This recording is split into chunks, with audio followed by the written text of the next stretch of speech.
Salut.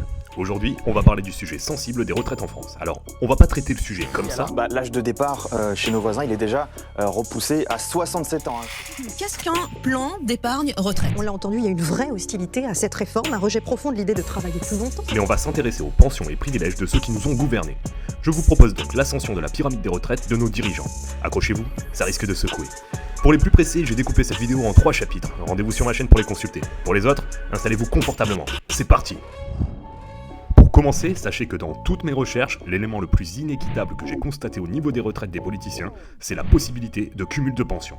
En plus d'un revenu et d'un train de vie avantageux, un élu carriériste pourra donc additionner des pensions liées à ses différents mandats et non déterminées sur ses meilleures années d'activité.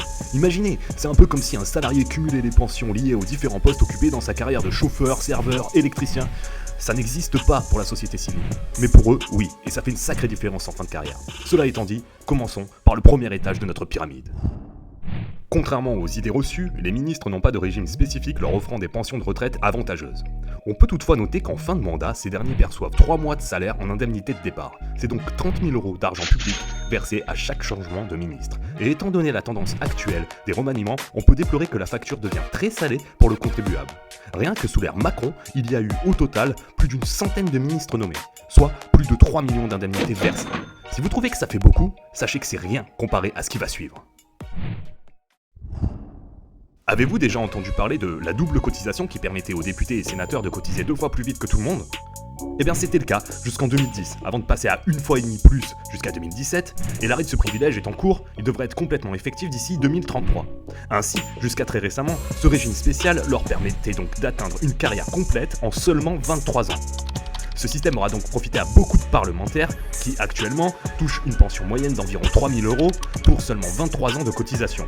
Mais, vous vous en doutez bien, ça ne s'arrête pas là car bien sûr cette pension augmente si les cotisations sont plus longues, et elle est souvent cumulée à celles qui proviennent d'autres mandats de l'élu.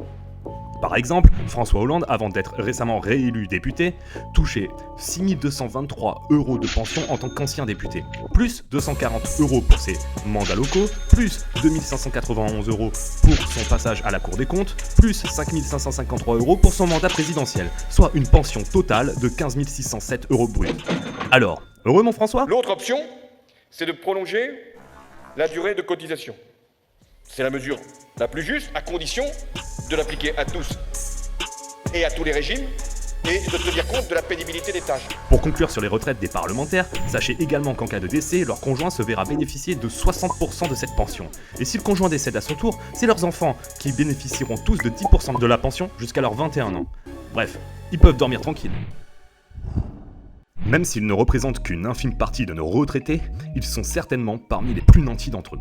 En effet, après son mandat, un président percevra à vie un salaire mensuel de 6 000 €, même s'il n'exerce sa fonction qu'une seule journée, auxquels s'ajouteront leurs pensions de retraite liées à d'autres mandats, car vous vous en doutez bien qu'on ne devient pas président sans avoir gravi les échelons du pouvoir.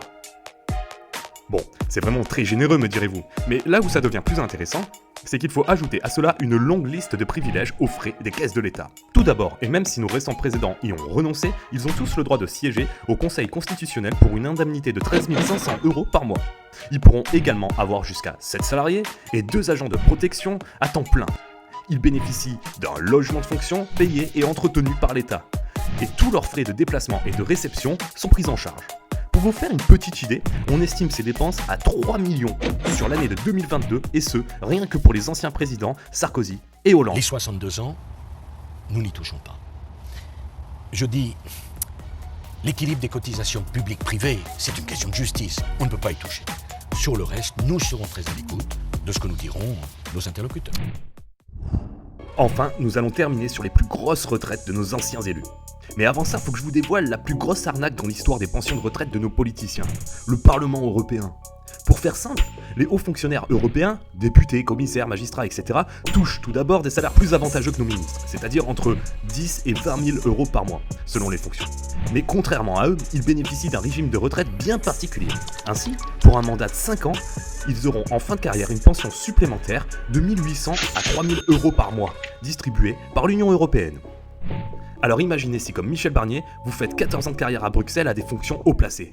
Lorsque celui-ci aura quitté ses privilèges de Premier ministre, que j'ai déjà détaillé dans cette vidéo, il touchera une retraite de 28 270 € par mois. Oui, c'est pas une faute de frappe, 28 270 €. C'est-à-dire plus que 2 fois ses meilleurs revenus en carrière. Comment est-ce possible, me demanderez-vous? C'est grâce à la générosité de l'Union Européenne, bien sûr, puisque, au-delà du cumul de plusieurs pensions pour ses mandats français, qui portent déjà sa retraite à 12 937 € par mois, il aura en complément 15 083 € de pension versée par l'Europe pour ses 14 années de mandat. Nous allons demander un effort de 60 milliards aux Français. Je veux que cet effort soit juste, qu'il soit équilibré. Pour conclure sur ce sujet, je rappelle que plus de 10% des retraités français vivent en dessous du seuil de pauvreté et que la pension de retraite moyenne est de 1 500 € brut. Il est alors indécent que pour un mandat de 5 ans, un parlementaire européen touche plus que la moyenne des retraités français. Finalement, en explorant ces quelques fonctions et leurs avantages, on constate qu'il serait possible de réaliser plusieurs milliards d'économies en abolissant définitivement ces privilèges en nature et en interdisant le cumul de mandats autant pour les élus en fonction qu'à la retraite. Et vous, qu'en pensez-vous ?